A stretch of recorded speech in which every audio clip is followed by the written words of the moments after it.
Hi guys, இன்றைக்கி ஒரு சூப்பரான சிக்கன் மசால் சவாய் ரெசிபி எப்படி செய்கிறதுன்னு பார்ப்போமா?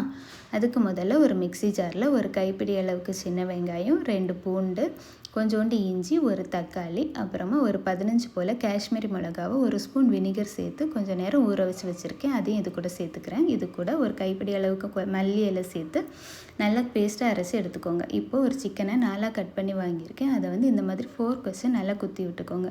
குத்தி விட்டுட்டு நம்ம அரைச்சி வச்சுருந்தோம்ல பேஸ்ட், அதை இதில் சேர்த்துக்கலாம்.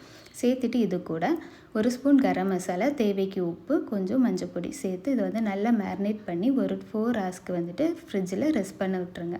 ஒரு 4 ஹவர்ஸ்க்கு அப்புறமா இதை எடுத்துகிட்டு குக்கரில் நம்ம எல்லா சிக்கனையும் இதில் சேர்த்துக்கலாம். சேர்த்துட்டு இதில் மீதி இருக்க மசாலாவையும் இதில் சேர்த்துக்கோங்க. சேர்த்துட்டு இப்போ கவர் பண்ணி மீடியம் ஃப்ளேமில் ஒரு 2 விசில் இதை விட்டு எடுத்துக்கோங்க.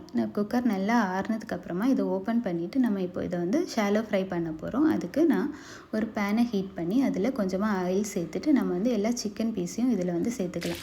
சேர்த்து இது நல்லா கோல்டன் ப்ரௌன் ஆகிற வரைக்கும் நல்லா ஃப்ரை பண்ணிவிட்டு எடுத்துக்கோங்க.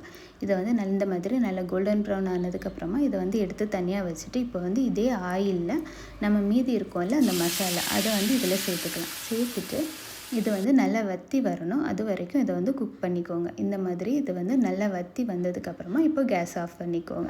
ஆஃப் பண்ணிவிட்டு இதை எப்படி பிளேட் பண்ணணும் அப்படின்னா, ஒரு பிளேட்டில் ஃபஸ்ட்டு இந்த மசாலா கொஞ்சம் தடவிட்டு அதுக்கப்புறமா நம்ம ஃப்ரை பண்ணி வச்சுருக்கோம்ல சிக்கன், அதை இதில் வச்சுக்கோங்க. வச்சுட்டு இதுக்கு மேலே அந்த மசாலாவை திரும்பவும் போட்டிங்க அப்படின்னா மசாலா ஷவாய் ரெடி.